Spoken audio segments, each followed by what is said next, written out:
Do you work from home? Does your car die a lot? Does it die because you don't really drive it that much? Well, if this is the case for you, then you guys have come to the right place. Hey guys, it's Vinny here, and today I'm gonna show you how I installed a direct mount onboard car charger or battery tender. So this is not gonna be an installation video exactly, but it's gonna just be a video explaining how I installed it and just showing you guys all the ins and outs of this.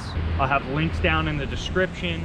So if you guys work from home and it's the winter time, then you probably have had the same exact issue that I've had and a lot of my coworkers have. We don't drive our cars nearly as much as we used to when we would commute. And when it's cold and you don't drive your car or start it and run it, the battery dies. And so to get around this issue, the only other way to really prevent this is to either continue to start your car every day and drive it around a little bit, let that battery recharge, or if you don't really have that option or you don't really feel like just unnecessarily wasting gas and time, then what you can do is actually install a onboard direct mount battery tender. And what it's going to basically allow you to do is to plug your car in almost as if it was like a hybrid or an electric car. But what it's doing is it's just going to be keeping your battery alive and basically giving it a little trickle charge to prevent the battery from draining too low and then dying on you. And so far it's been installed for about a month and it's been really well. It's been working amazing. So I'm just going to show you in the front of the car. This is what it looks like. It's just basically an extension cord that you plug right into the car. And I put this outlet right in here. Ignore the scratches and everything. This whole bumper is really not that pretty, so I wasn't too concerned when I was installing this.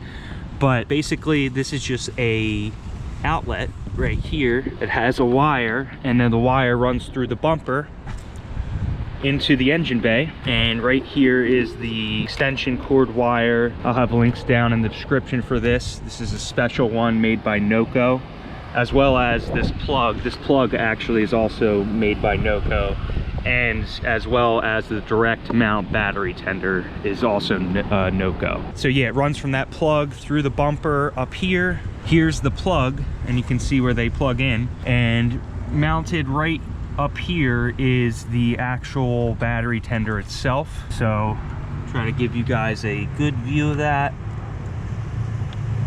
And basically what this does, it's just a red and a black, or a positive and a negative, goes to the battery terminals.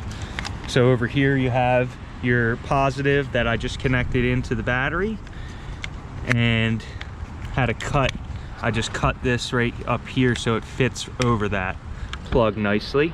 And then over here is your negative on the negative battery terminal, and both of those wires are already connected in to the battery tender, and then from the battery tender that just plugs right into your extension cord, and then that goes down again to your plug. So what you're doing is you're going to get an extension cord run from like a power source from the outside of your house or something. I would recommend an outdoor rated extension cord. I have like a 100-foot one, and I just run it from the house and then run it over to my car, and then basically all you got to do is just plug it in. So once that's plugged in, you're gonna come up here and you'll see the lights on here start to flash, and that's gonna show you that it is charging, and then it should stay solid eventually once it is fully charged, and it should be green once it hits that.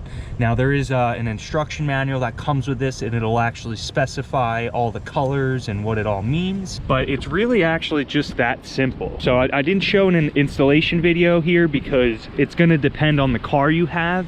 The installation is going to be pretty similar, but the routing of the wires through your bumper is all going to depend on what car you have and where you're going to mount this. So they do sell longer extension cords. So if you wanted to install, like, let's say this plug, but on the back of your car, they do make, I think it's like up to 12 feet. So you should be able to route that like either through the car or under the car to mount it back there if you wanted. For me, I just wanted it in the front, and this car comes with these like cutouts where like fog lights would go in other model cars, but this car didn't come with those. So I just took the cutout over here and I drilled a 2-inch hole with a 2-inch hole saw, and then this pretty much fit right in. I did have to cut the bottom of it and the top of it because it used to be a full circle, but for it to fit into this fog light area, I just had to kind of customize it a little bit. And then there's 2 screws, one on each side that hold that in, and then this rubber plug, of course, for when you're not charging the car. So that's pretty much what I did. If you guys have any questions at all, feel free to ask in the comments. I'll try to get back to you. And then over here, this is just a extension cord like protector. So this thing just opens up like this. And that's pretty much all it is. So when you're not charging your car and you're leaving this outside, I got this so like, cause it's winter time right now and it snows here. So yeah, I can basically just grab the extension cord, lay it in here like so, close it, lock it, and then you can basically just take it and leave it there, and it should be good to get rained on and snowed on, and nothing bad will happen to it because it should stay shut and sealed. So for this extension cord cover, I think that was about $6. For this Noco AC port plug, this was $35. For the Noco 2D battery charger, that was $40. And then for this 100-foot outdoor extension cord, this was $30. So yeah, overall for everything that I installed in this video, you're looking at about 125 bucks after tax on Amazon. Again, I'll have links down in the description for all of this. And I do just want to say this is definitely well worth your money. If your car sits a lot and you don't get to drive it and it continues to die on you, this was 100% worth it.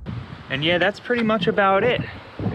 So if this video helped you guys out, please leave me a like. If you guys have any questions at all, leave them down in the comments. I will get back to you.